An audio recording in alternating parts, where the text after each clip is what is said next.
Well, welcome to Cold Hard Trash CRT episode 64. I'm your host, Trashcan Jones. And I'm Breeg, the painter. How do you enjoy our art from our Bob Ross excursion? The video is indeed up on YouTube. Go if you want to go ahead and check it out. We did 60 shots of wine within 60 minutes while trying to follow along as best we can with Bob Ross. How do you think we did? Who did it best? Please vote in the comments of the video, because if you are a listener on the pod, you wouldn't know what these look like.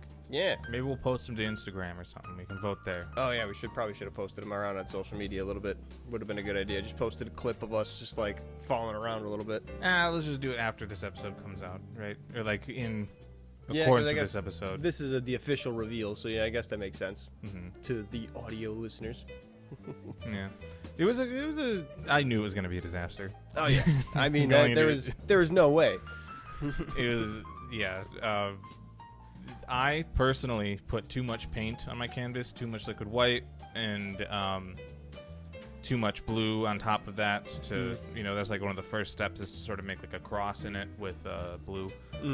And I had a lot of trouble getting paint on it afterwards, because anything I'd do, it would just sort of like wash away. It would put paint on my brush instead of putting the brush or the paint from the brush onto the canvas. Yeah. So I had to adapt. I had the opposite problem where I just didn't have enough paint on there, so I felt like I was just kind of really struggling, and just like the canvas was eating a lot of it, so I really didn't get a whole lot of. I got like a lot of white spots still, I felt, where I got to like smear paint into it. We did seem to come to a consensus, though, about what each one of our paintings did better. With Jones being able to put more color on there. I have some reds. More exciting, especially vibrant. Towards the end. Yeah. Mine looks very cold. It's blue, black, and a little bit of green. At first glance, though, yours does look more like an actual painting, like actual art and stuff. Yeah. So since I couldn't put the color on there, really, I had to pivot. If I'm gonna make it over the finish line with some type of composition, I gotta figure something out. So I put a big black band right here and a big black band right here, to signify, to maybe put some trees in the foreground in such a way that they're like... Give it some depth. Yeah. And I was able to actually copy Bob Ross's method for making a tree. A big old fir tree in the distance. Yeah, I did partially of one. I think it's over here on this side where I started and I was like, ooh, that looks pretty good. And the farther I got down, I was like, ooh, it has stopped looking good. But yeah, both of us try and tell the other ones that their painting is better. So yeah, yours is better. Tell us. It's your job. We put the burden upon you. We asked both of our partners, and both of them said that the opposites were good. We're stuck at a stalemate. Yeah. We can't find anybody to give us a consensus. We know they both suck, but which one sucks the least? So... Also, after this episode comes out, we will have hosted a smokeout. Yeah, the old Breeeg City smokeout. Yep. Hell yeah. Brendy. Well, yeah, but I didn't know if you wanted to say Brendy or Breeeg. Yeah. It doesn't give too much away, because it was a joke on Windy City Smokeout, which is a smokeout in Chicago. Is it an actual smokeout? Yeah, so the logo that I had for the event is the actual logo for that. Turns out the fucking one that I picked was 480 pixels. It's really small. Yeah, and I just went on my phone and I color matched and painted over the word windy, and I used the closest font that I could find to make the word Brendy on the wheel, and like this. You can put the little curvature in the letters too. I did. But I did each individual letter. I put it into a text box and I placed it, because just regular iPhone photo editing isn't the best. Right. But it's functional. You Yeah. can get some things done. The other idea that I had for an icon was going to be a picture of Mark Zuckerberg. Why? You don't know about that video? Oh, isn't that the Facebook Live thing of him just smoking some meats or whatever in his backyard? Yeah. It's when he was introducing Facebook Live, and he's like, well, if we're going to ask people to do Facebook Live, I'm the CEO. I should be using it. Fair. So he had a smoke out, and it's just it's memed to death with, just super cuts of him going meat, meat, meat, meat. And in the big one, smoked meat, smoked meat. just for like 5 minutes straight because it was like a couple hours. And he was just him being a little goober on camera, just pop, pop, pop. Yeah, I mean, meat, it's just meat. People say he's like kind of alien-like in demeanor, Robotic. So, yeah, it makes sense. That was sort of where the humor came from in it. But yeah, Mark Zuckerberg, known meat smoker, pretty sure I'm doing the same exact thing as him with a pulled pork and a brisket. Hell yeah. I don't know if he did ribs, and I'm not going to do ribs. You know why? You get a lot less meat for the volume. A lot of bone in that. And like a half rack of ribs is like kind of what you serve someone. Right. So there need to be a lot of individual purchases of ribs. Yeah, I can see that. It's one of those things where like you get more, I guess, from like the bones being all like heated up and like succulent into the meat, like the bone juices or whatever that would be. Yeah. You can just eat them off the bone. Yeah. But it is a good like bad bone to meat ratio. It'd be like a 30% eat. It's like 60% of the thing, or I guess 70% of the thing would be bone. Yeah. But I mean, I like ribs. It's just that if I'm trying to, feed 30 people, I'm not gonna go ribs. Yeah. Well, I mean, how expensive are ribs compared to like a chuck roast? And this is mainly for the logistical side of things. But I don't know. So I did look up the. I'm gonna do the shopping tomorrow for the meat. I'm gonna go to Peoria Meat Packing in Chicago. It's a butcher shop. I saw at my local supermarket that pork butt was like on sale, and it was like $3 and like 50 cents per pound, or maybe it was just like $3 even, or $2.99 or something like that. All right. And I saw that they had a deal at Peoria for $1.99 per pound for pork butt. And this was like a weekly deal. I was like, oh damn. And I call them just to confirm prices, and they're like, oh, pork butt is $1.99. I was like, huh, well, was it a deal? It's You just just a wanted regular. people to come buy it. Yeah. Which is fine. It's a good price. It's better than a supermarket. Yeah, I was gonna say it might as well be a deal. Yeah. It's just a regular old deal though, not a special deal. Not Yeah, like right? Not a weekly deal. Not a limited time deal. That's even better. Shit. It's an all-time deal. If you find out like something's on sale and for like less than normal, and then you find out like, oh no, that's just the normal price, you'd be a little like skeptical of like, why is it cheaper? But I guess it's just good news, right? Yeah. They just wanted to let you know. Yeah. And the brisket is $6.29 a pound. So it's 3 times the price for the beef instead of the pork. But Must have a lot that's more fine. pigs. Yeah. And plus, like, pigs have 4 shoulders, technically, depending on how you want to look at it, since they're quadrupedal.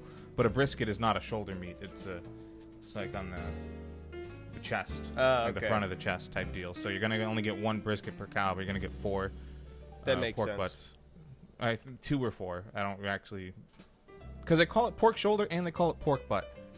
And technically, I don't know if it's only one of those. I guess, well, like the shoulder would be like more within like the loin, right? Because you imagine like the leg, and then the butt is the actual thing that comes like off the leg. So I guess like it would have like 4 legs and then like loins or whatever. But then pork butt would only be a specific thing. Isn't that where bacon comes from? Is the butt? It's belly. Oh. But yeah, either way, I feel like there's only 1 butt, as opposed to there's 4. I guess would be legs. Yeah. Well, the part, like, I'm pretty sure the bone that I pull out whenever I make this is a scapula, which is the shoulder. Yeah. So that's my guess, is that at least the ones I'm getting are actually the front shoulders, and I think the quality, like the meat, would be the same at where the back leg's attached to the torso or the body, but yeah, who knows? I'll take a closer look, I guess. But I mean, you get more of them than you do get briskets off of a cow, and cows are, more expensive to feed, so it's a good price all around. I'd say $6.29 a pound. That ain't bad. Yeah, that ain't bad. It'd be an expensive piece of meat, but you get so much of it. Yeah, pound of meat will split between 2 people if you get a good meal. Yeah, that's cheaper than like steak prices. Some of the steak prices. Yeah. Go pork. Yeah, good go shit. pork. So, part of the process of smoking a meat is typically you want to salt it first, brine it, get the salt into the meat. Right. And I never really looked into this particular with smoking meats. But when you do that, the salt can help gelatinize, or it can help like break down collagen and stuff within a piece of meat. Oh, so as it like brines, it also like tenderizes a little bit. It does. Yep. That's kind of cool. Draws the water out, mixes with that water, and then it gets sucked back in, and makes it softer meat. Yes, it does. That's pretty sweet. I didn't know there was like the actual salt in there was like starting to tenderize it a little bit too. I figured just like the soaking in it was what made it like just kind of like wet, and then when you like smoke that, it makes it like steamy and whatnot, like a vegetable almost. It gets it nice and soft. It's kind of cool though. Yeah. I do plan on using Himalayan pink salt. Ooh. Do you know what's so good about that? No, I figured it was just the same thing, but they gimmicked it by like throwing some red dye in there. It is not red dye. It is pink salt, but it does turn things pink, so it'll be pinker meat. Cool. Hopefully. But what is like the cool thing about it? Why is it a pink salt? Other minerals in it. It's not just what is it? NaCl? Yeah. Is that what salt is? So Sodium if chloride? you want like pure table salt, you're gonna like make it as pure table salt, and even then you probably have iodine on it. You know, you see like the Morton salt, it says iodized table salt. Yeah. It's due to like at one point in American history, iodine deficiency was a big deal, especially for pregnant women. So you throw some iodine in there and you fix the problem. I had no idea. Yeah, Kinda I don't cool. know if we aren't getting enough from other sources nowadays, but at one point, and so it doesn't seem like it's that hard to do, so they keep doing it. Yeah, and it doesn't seem to have like ill effects, only positive, so fuck it. But so you salt it, and then you smoke it. So a big thing with smoke is that it has a like antibacterial sort of property to it. So Right. if you were to smoke a meat, it would make it last a bit longer after being cooked than a non-smoked meat. And when you cook these things, like pork, you're typically aiming for like 165 degrees, like on a regular pork chop or whatever. Right. And steak, you're looking for a lower range, like 120 to 140, depending on your level of doneness. But we're aiming for 205. You're going for it's the temperature like pork fat actually like melts, right? Renders down. Collagen. Yeah. Fat actually renders at a lower temperature than the cook. Oh, really? Yeah, so that's the whole thing. Like if you cook bacon, typically you want to cook bacon if you're not like baking it or anything. If you're doing it in a pan, throw the bacon into a cold pan, and then you start the heat on it. When most things you want to heat up the pan first. Bacon you put it in a cold pan, and as it heats up, it starts to render the fat out of the bacon before it cooks the meat. And so that slicks up the pan and gives it the thermal matrix, they call it, for oils, because since they transfer heat so well, they can ensure like full contact onto the meat because it's a liquid. Damn. That's cool. I didn't know I'm learning so much today about cooking. I've been thinking about it, you know? Hell yeah. But so you throw it in there and you start getting it up to temperature, and you think that you're overcooking something. It's going to be really tough, and that is kind of true. So you render out the fat and it goes like into the meat for the most part, and you hit like 170, and that is a tough piece of fully cooked meat. It turns tough after that? At 170, it is pretty damn tough. And then you push past it. The fat's gone, but the collagen in the meat is not. And that is what you are looking to melt. Which starts in the whole collagen melting thing. Like at 170, you actually could have a tender, like, pork butt, something like that. But you push to 205 because you're looking to melt all of that collagen, turn it into gelatin. And gelatin has an ability to, you've seen it, like absorb liquid. Right. And hold it in. And so it soaks up all the liquid and makes it very juicy. Damn, that's cool as hell. You literally like burn off that. It's like the opposite of how I think it would be. I thought you would like render all the fat into it, but it's like you do to an extent, but that doesn't necessarily make the meat soft. It just puts the fat inside of it, so it could be like tough and juicy. So what's the actual difference between fat and collagen within like an animal? I figured they'd be kind of like the same. I mean, fat, you cellular have your like material. deposits of it around on different parts of the body, but collagen is like between all the muscles. Okay. It's like binding, it's holding the muscle threads together into a muscle. Gotcha. So, Damn. you know, you melt the collagen, turns into gelatin. You take like 50 degrees worth of time, really, that's what it is, or not 50, 35 degrees worth of time to get that done. And then you have a very juicy, soft, melt in your mouth experience with the meat. Just pull it right off the bone. Pull the bone right out. Yeah, I plan to do that again. Hell yeah. That's going to be awesome. It's exciting. I can't wait. We're making lots of side dishes. Maybe even making some little apple pies because Mrs. Trash wanted to make some s'mores for the one dessert. And you were like, yeah, I didn't really have plans for dessert. And I was like, well, just one dessert can't really be good. So we'll get some options going. Now I also have 2 other people that offered to bring desserts. Ah, son of a bitch. Are they making them actually, or are they just gonna buy them at a store? Yeah, they're making them. All right. So, They're accepted. we can always have more, you know. Nice options. Yeah, it'll be fun. But yeah, I am also someone of the opinion that I don't like to sauce my meats as I smoke them, and which is, you know, people have different opinions, and that's fine. I don't look down on anyone that sauces and smokes, but personally, I like to develop that bark on the outside the best I can. Get that crisp, yeah. And then you sauce it afterwards. So the only thing that really goes on there is for the brisket, it's going to be salt, pepper, garlic powder. And then for the pork, it's going to be salt. Really? Not even paprika pepper, or anything like that?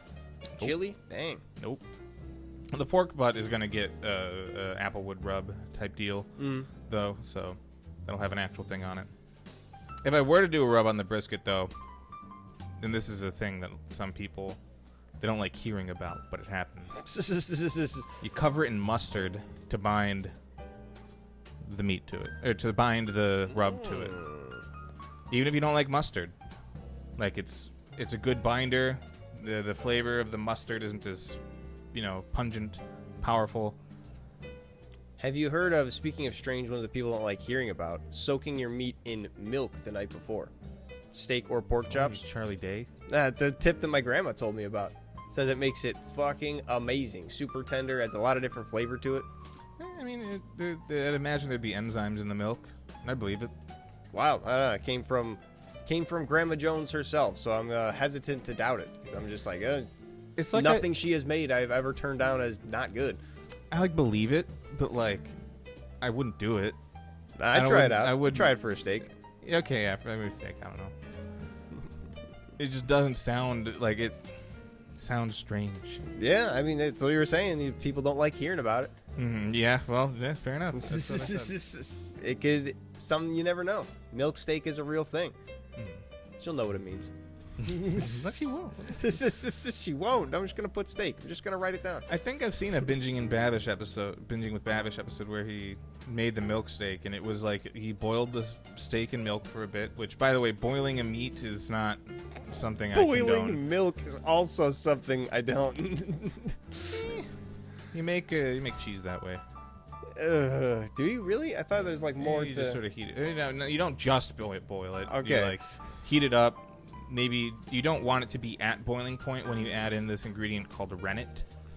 And you could replace the rennet with just like lemon juice or something like that. Something to make it curd up. Right. And then after that, you let it sit for a bit and form these big curds. And then you take out the curds and you tie them up together, cheesecloth, squeeze it, and you got mozz. Huh. Fresh mozz.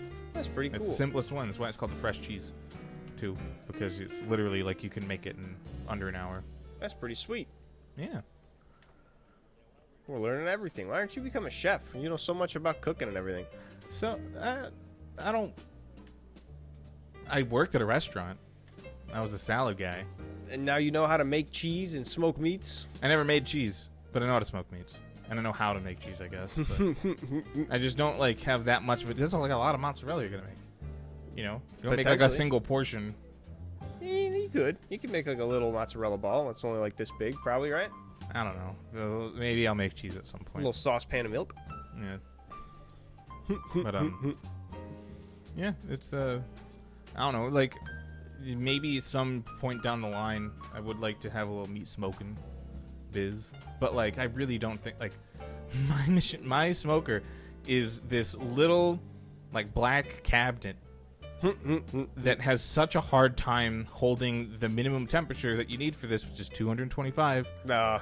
So I use it for, like, an hour or two to get the smoke on the outside, and then I move the meat to the oven every single time. Makes sense. Because it's just not reliable enough of a tool. Right. You know, so I would need to upgrade that, and it would need to be something transportable, and then I could, like, I don't know, cater weddings or some shit. Just get yourself one of those little, the Traeger ones you can hook up to a hitch.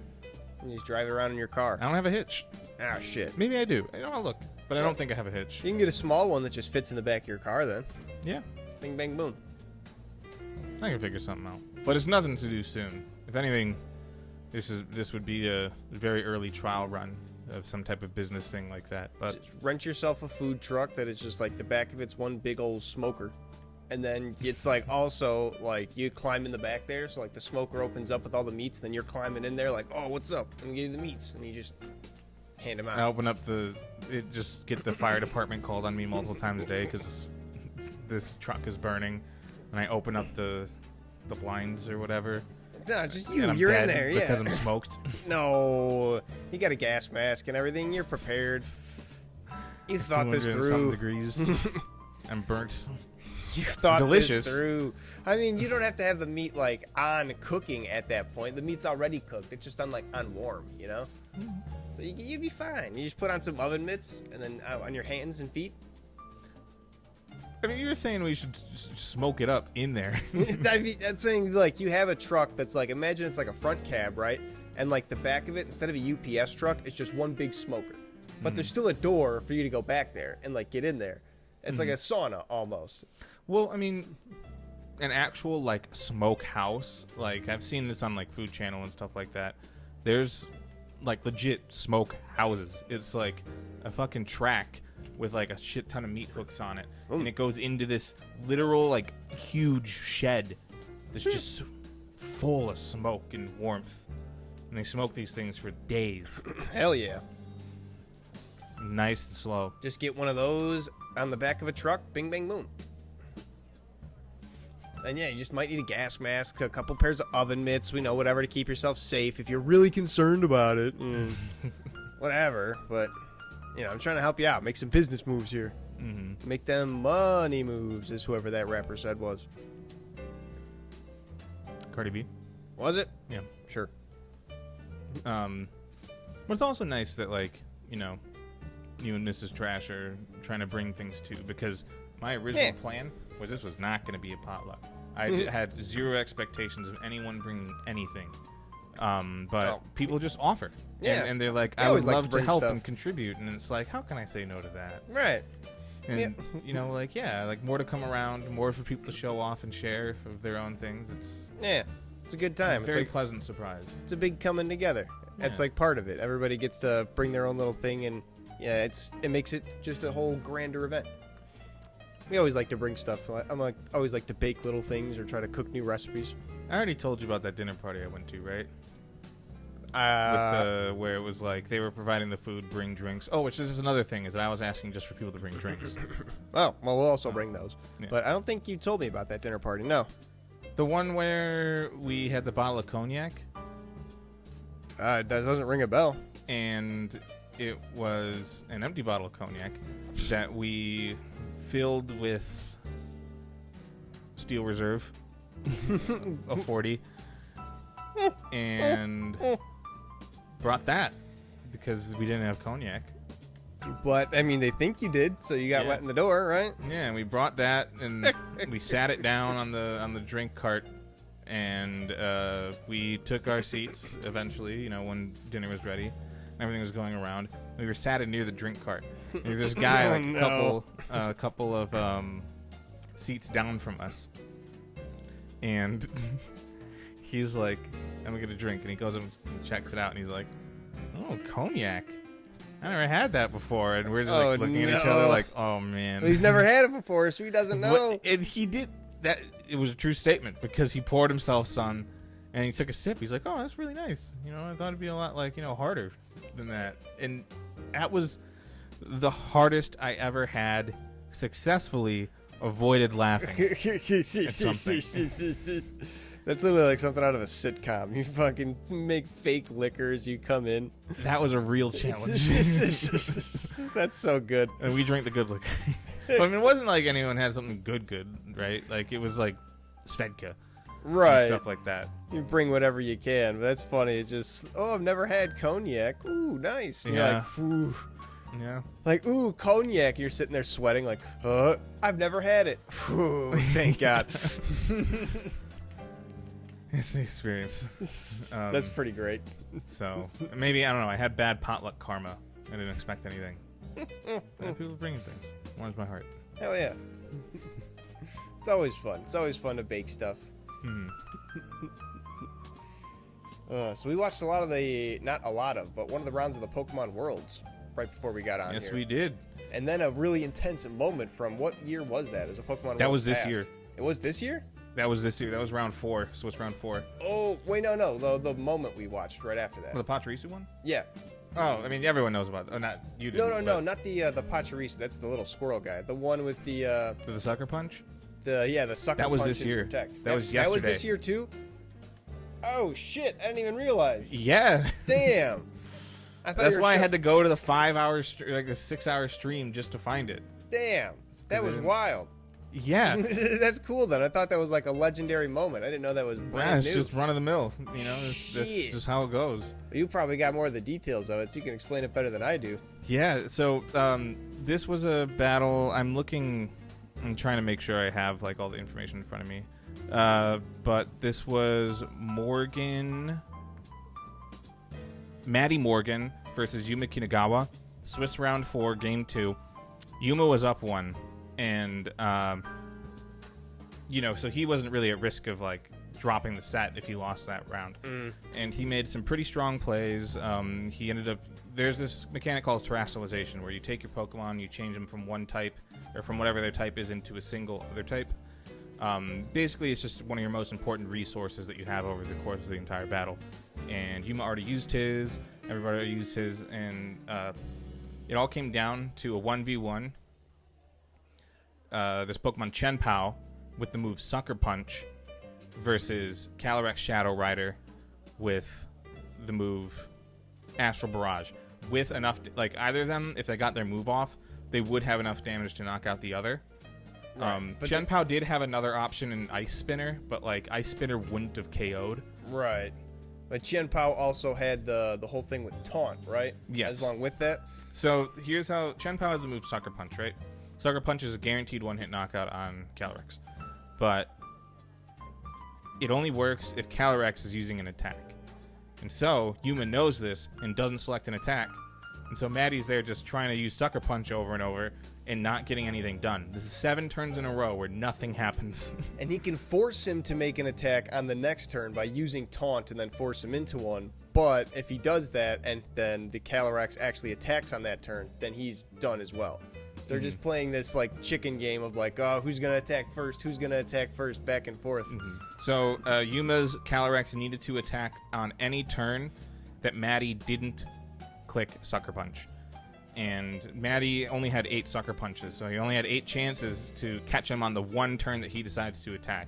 And so it's just so many like protects and using status moves just to avoid clicking the button. And Maddie used 5 or 6 Sucker Punches and a protect. 7 turns in a row And of he just was like- nothing. And he was like, all right, this is the turn. I'm going to hit taunt, and if I get this taunt off, I win. And that's exactly when Yuma decided to attack as well, closing out the game 2-0 instead of going to the next one. And Nuts. Yuma had the freedom to like really play the mind game, right? Because if he lost that, he's still in it. Yeah. But Maddie, like, he ended up losing that. He is in the top 16. And Yuma did not make it to the top 16 because it's a tournament, right? You get a Swiss round, you get 2 losses before you're out. Sure. And Yuma went on to lose 2 rounds in some other games. But yeah, very, very exciting. A nail biter. Yeah, that was wild. That was to see him go back and forth and just like him like deciding of like taunt. No. And he just keeps selecting that, oh god, my mind just blanked now because the thing fell. What was the other move he was using? The sucker punch. He just kept using the sucker punch over and over again. It's like, no, just one taunt. You get taunted one time in any of those 7 turns. Oh. I also think, yeah, he should have done that earlier. He had the option to use Ice Spinner. So Ice Spinner, it wouldn't have gotten him, right? But he was probably in range for 2 Ice Spinners. So if he used that on a turn that Yuma wasn't attacking, but like didn't successfully protect, because if you use protect in a row, your chances of successfully protecting goes down. Right, he's by using a status 2/3 move. each time. Yeah, he's using a status move too. I forget what it was called at the start. But if you get a single Ice Spinner off, then you do make progress, and you could have probably just gotten him with the second Ice Spinner. Yeah. Because he did outspeed, which that's insane to me, because he's not supposed to outspeed Calyrex ever. But this is Worlds, and people switch things up. The most common thing is you can invest in different stats in your Pokemon, right? Make them better at certain things. One of those stats is speed. And Calyrex Shadow Rider is one of those Pokemon where you pretty much always invest max into his speed. Right. For the mirror match. He's the fastest restricted Pokemon in the game. That makes sense. As fast as Electrode. Wait, as fast as... I thought Regieleki was like the fastest thing. So, you got Calyrex Shadow Rider and Electrode at 150 speed. You got Deoxys speed form at like 180, 170. Shit. And you got Regieleki at 200. Damn, okay. so why'd you say they were the fastest then? The fastest restricted. Oh, restricted. Regieleki is not a restricted. Okay, gotcha. It has like 120 less stat points overall than Calyrex. But yeah, it's the fastest one, and realistically, like, you don't want to lose to the mirror match. So even though you're the fastest one, you still max out your speed most of the time. Yeah. But that makes it so that you don't really hit as hard.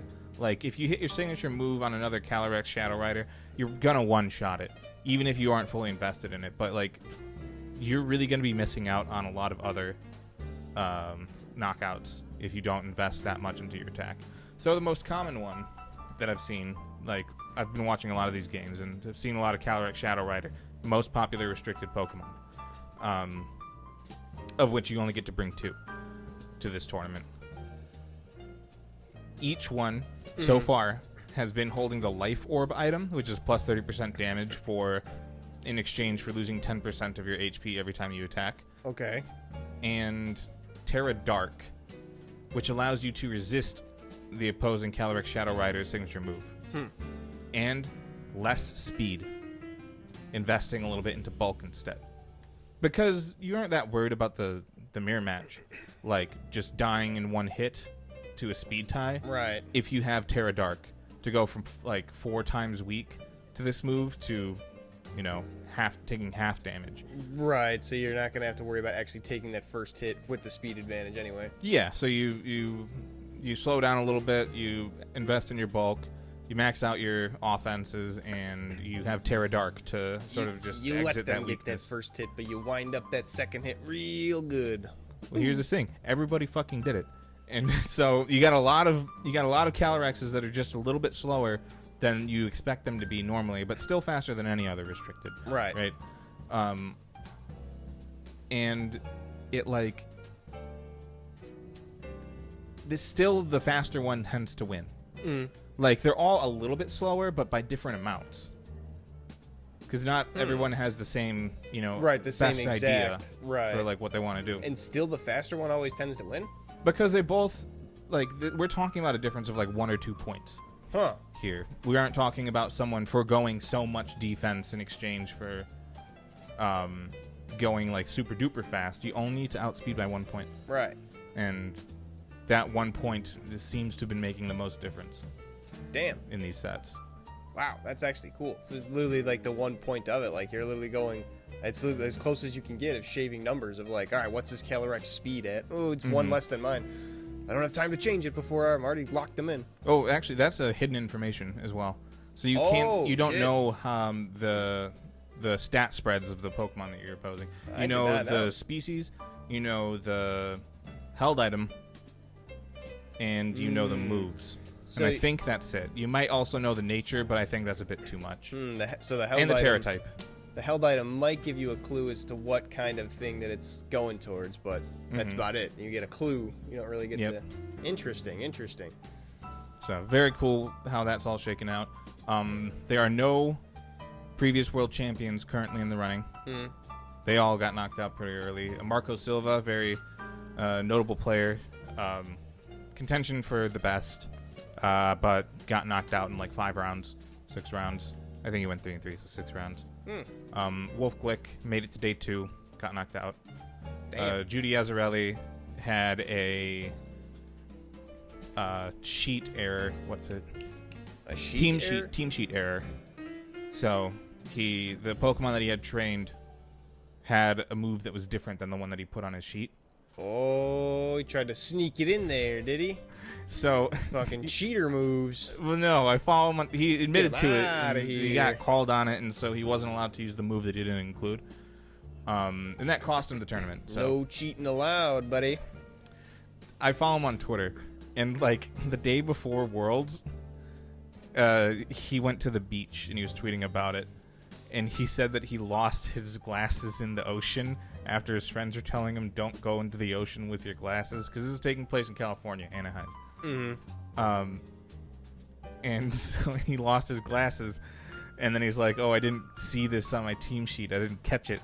It's like, well, yeah, you lost your glasses in the ocean. I mean, but why was it even like, how did you change it? Like, don't you actually have to change what the moves are? Well, I mean, like, he made a last-minute swap, is what he did. And he didn't recognize, like, he didn't realize to when he was writing up the sheet that he made that change. Or something like that. He also said that he had his friends overlook it, too. But at the end of the day, you know, he missed out. But it happens. It sucks.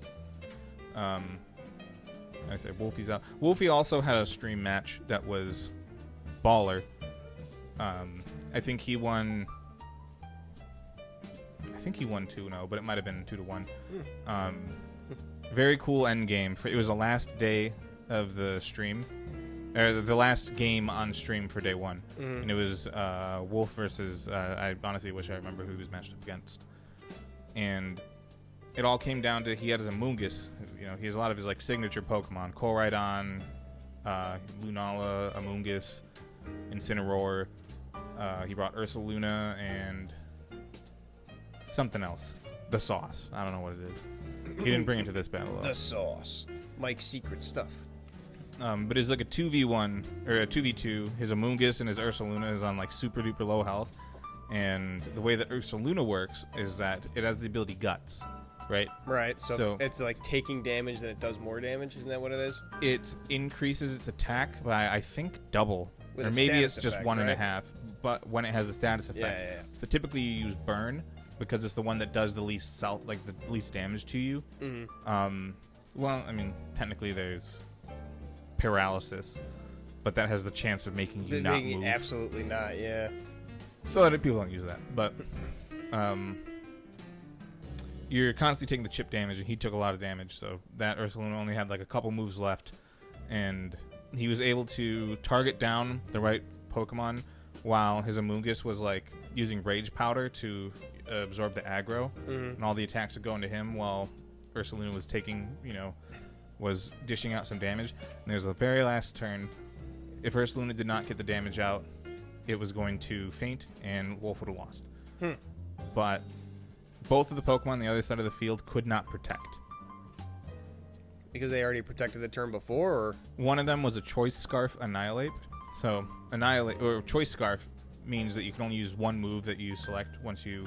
The first move that you use after coming onto the field is the one that you're stuck using until you leave the field again. Oh, okay. And typically you don't run Protect on them for that reason, but even then, like, you wouldn't have clicked it in that situation. Right. And the Incineroar on the other side of the field is Assault Vest, which means that you get like 1.5 times special defense, but you get no status moves. So they literally can't have had Protect.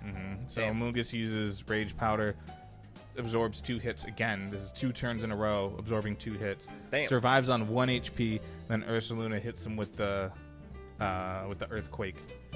takes 3 knockouts, including his own Amoongus. Right. And then the game's over, but if it wasn't, he would have also fainted to burn chip right then. Damn. It gets close. Damn. So it really looked like he was on the back foot there, too. But it's Wolfie, so he's able to pull these things out. Yeah, that Still ended up getting eliminated later, but it was pretty good. He had his first 2 losses really early into the tournament. And then he went on a 4-game win streak to bring it back to make it to day 2. And then I think he lost first game day 2. That's wild. It's kind of like we were saying, like I was saying the other time with like sports being able to make such kind of like heroes and great moments. Like Pokemon's kind of the same way, where it's just like you take these like weird constraints of like make the the rule sets of the game, and then people can do some amazing things with it. It's cool.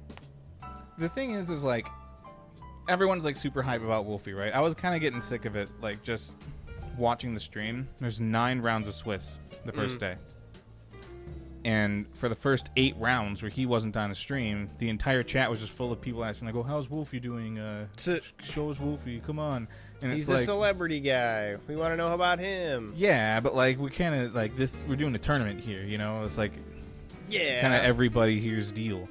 So he he did have his game on stream, but I was just like, come on, like you got to be here. You got to take interest in the game as a whole. I feel. But it makes me wonder if like tournaments are even the right, like if you wanted to have that type of star power like really operate within the game, was tournaments really the way to do that? I feel like it'd be a little bit better. What it would do bouts?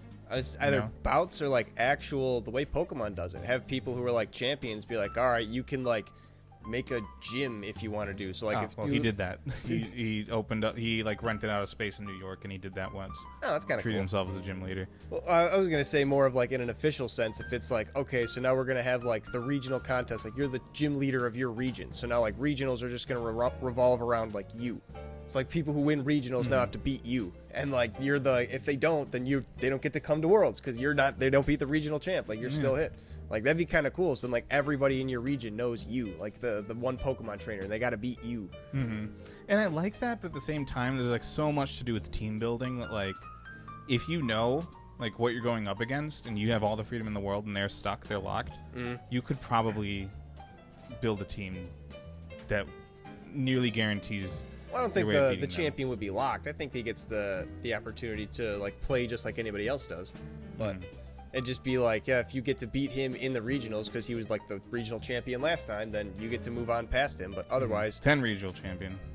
Oh, there's 10 of them. Oh, no. Wolf got it 10 times. Oh, damn. He got one of the last 10 regional championships. Not the last 10, but yeah, 10 overall through his career. Still, that is an impressive record. Yeah. That makes sense why he's like one of the more popular ones. That'd be kind of cool though if they actually made like not even lore, but like a whole ranking system where like there was just one champion for each thing, so like people had to know like, ooh, this is the champion, this is what he normally likes to do, and they can kind of just like regular Pokemon, like the actual show is. I'm sure people would be amenable to it to some degree. It might like limit how many people the pipeline of getting like a new trainer onto the professional circuit, but I don't know. The people who want to get into Pokemon, that's some cool shit for them. Before we close out the topic of Pokemon, I want to make my predictions. I want to bring up the other potential highlights. Oh, go for what it. I saw. Hell yeah. First one is Yoshitaka Izawa, Japanese player, 7th seed in the final 20. He's the one you like to win, right? He is my favorite right now because he brought Ho-Oh. He's the only person to bring Ho-Oh. And he's brought it to top 8, I believe. That's so wild. I was mentioned it before. Like, so you see these strategies of like, oh, he's doing something off the wall and crazy. You'd think it'd be someone who's like an underdog who has to pull something that nobody's seen before to win. But this guy's like, like a top 10 player, and then he's doing this strategy that nobody else is doing. So it's weird to see. Yeah. Well, the thing is like when you're doing something anti-meta is what they call it. So there's like the meta, and there's like anti-meta or counter-meta. Right. The meta itself is like not just a single team. There's 40% of all the people that went there had a certain set of restricteds. But then there's still like 20% on the next one, 20% on the one after that, 10% after that. Right. A little bit of customization. You need to be able to like be good into all of those matchups. And that's what's kind of hard about anti-meta, is because you kind of focus a bit too much on the big dogs that someone else is going to come and knock you out. But he made it. He made it up there, and that's impressive. That's pretty cool. I remember seeing, and even then, like, you know, if you're taking like a different angle with these type of things, I saw like a team that someone posted on Twitter for a different regulation that they were like, yeah, I made like top 300 on the leaderboards of Pokemon Showdown, which is the simulator website. And I took that team, and I'm not top 300 because that guy's a better player than me. You know, like, you got to be comfortable with what you're doing, and you can't just like take all these off the wall things. You got to like know what you're doing with them. Right. Piloting it is what they call it. Piloting a team. Yep. So you got to know what your team is capable of and what you need to look out for and try to mitigate happening to you. You got to have that bond with your Pokemon, like Yeah. Ash has with Pikachu. Yeah, And that one guy has, training all his other Pokemon to be strong. The one guy? Yeah, I forget what his name was. Ash meets him in Season 1. He has like the Sandshrew that can survive being in water and all that different stuff. Because he trains them all like, it seems like it's brutal training, but the Pokemon enjoy it. They like getting stronger. Huh. I forgot about that guy. Yeah. He has a bond with them stronger than the Ash could ever understand, I think is what the lesson of the episode is. I don't remember. It's been a while since I've seen the Pokemon anime. James Beck is another player that I really had my eye on. Did not make it into the top 16, just by a hair. Where he has something interesting. The only person to bring Regieleki. But I do think that Regieleki was a bit of his downfall, because he just kept on going into Raging Bolt. So Regieleki, super duper fast. Raging Bolt, priority move. So yeah, so why even bother then? Yeah. And also, Raging Bolt gets dragon moves, which can still hit Regieleki neutrally, but Regieleki famously only gets electric moves. Maybe some, like, he'll get like Explosion, right? He'll get like some normal moves, but like, pretty much only electric, and can't like really do that much outside of it. So that's a very bad matchup into Raging Bolt. And the first stream I saw him, the first game that I saw him on stream for this tournament, he lost to a Raging Bolt. And the second one, it wasn't against a Raging Bolt, but actually, maybe it was. I think it was. He lost to another electric Pokemon? Yeah, because Regieleki can't do shit to him. Damn. I feel like he should have been bringing his Koraidon, but so it goes. He's still a much better player than I am. In hindsight's 2020. Yeah. Other notable players that I have an eye out for, Michael Kelsch, German player, lost to Marco Silva on like the second streamed game, Swiss round 2. Then Marco Silva got knocked out in round 6. Michael Kelsch is still here. Very notable player. I heard the name a lot, but like I haven't been following him as much, and I think I will a bit more now. Matty Morgan also knocked out. He was the one that we were talking about against Yuma. He was the one that lost against Yuma, right? With the Sucker Punch mind games. Yep. So he is also in the top cut. And is Yuma in the top cut? No, he's not. Damn. So I have my eye out for Matty. He is Irish. Only Irish player in the top cut. Oh, okay, cool. We got one Irish, one German, 2 Spanish, 1 Chinese, 1 French, 1 Israeli, and then the rest are 1 English, and the rest are Japanese and American. Oh, nice. Thought I was going to say the rest are just Japanese. Cool. No, we got American representation. And at this point, like, this is the most recent information I could get, and it was 2 hours ago. We got Nick Navarre, Montana Mott. We still got some good American players up there, and I'd be happy if any of them won. But I'm looking to the way I see this panning out is Matty Morgan versus Yoshitaka Izawa, and I think Yoshitaka is going to take it with Ho-Oh. Ho-Oh actually did show up in a previous, only once, I think, in the regional this season, or at least once of note. Piloted by this guy that goes by Joey Pokey Aim, who is a singles player. And he was just like, I'm going to hit up the regional and do doubles. And he was on stream, and he won. Hell yeah. With a shiny Ho-Oh. Oop, pop my microphone. Kicked ass. Hell yeah. Ho was one of my favorite Pokemon just because of Gold and Silver was one of my favorite generations. Gold, Silver, Crystal. And Ho, the cover art. Yeah. I like him. Ho was the first legendary that showed up in the anime. Yeah, he showed up in like the first episode. And Ash sees him flying around. I think it shows up like before you even see Ash because it's just flying around like setting the scene, right? I don't remember that. I think it's Ash trips near the end of the first episode and then he sees I thought the it was rainbow bird. I thought it was the thing just flying around. Wasn't that the dark fan theory? Like Ash died, and like the Ho-Oh's wish was like, "Oh, I want to be a kid forever" or whatever. So it was like him in his coma or some shit like that. I don't remember exactly. That only happened once in an actual show. At all. They were in a coma the whole time. Yes, over the garden wall. Oh, that was how that show ended. Sorry. Damn, I never watched the end of it, but well, but even then, it's sort of like a, was it really? Dang. Like, who was in the coma? Elijah Wood or the little kid? Little kid. Ah, that's sad. Well, he came out of it. Yeah, but now his rock facts weren't real. Now they were in his head. He has rock facts. I guess, yeah, if the rock facts were in his head all along, huh? Yeah, the real rock facts were the friends we made along the way. And that's a rock fact. Well, thank you for tuning into this episode of Cold Hard Trash, CRT number 64. It's been a fun time talking about Pokemon and rock facts, but mostly a lot of Pokemon. I've been enjoying like getting into the world scene with you a little bit. Yeah, it's been fun seeing all the like cool moments. We're gonna be talking a little bit less about Pokemon as the season winds down, and probably pick it up again, episode 80 or something like that. Whenever it comes back, when the old Pokemon season starts up. Yeah. The old football season starting soon. Still, I haven't signed up for it yet, but I do plan to go to a regional in October. Ooh, hell yeah! Just to participate, I've had some trouble trying to find locals anyways. Maybe you can get on stream. Do a couple. Ooh. I don't know what you need to do that, but maybe. I don't know, just dress wacky enough. They'll put you on. Doesn't if matter I do end good. up on stream, I'll tell you. Yeah, it'd be cool. We'll make a CRT t-shirt you can wear. Yeah. We'll make one specifically for that event. Mm-hmm.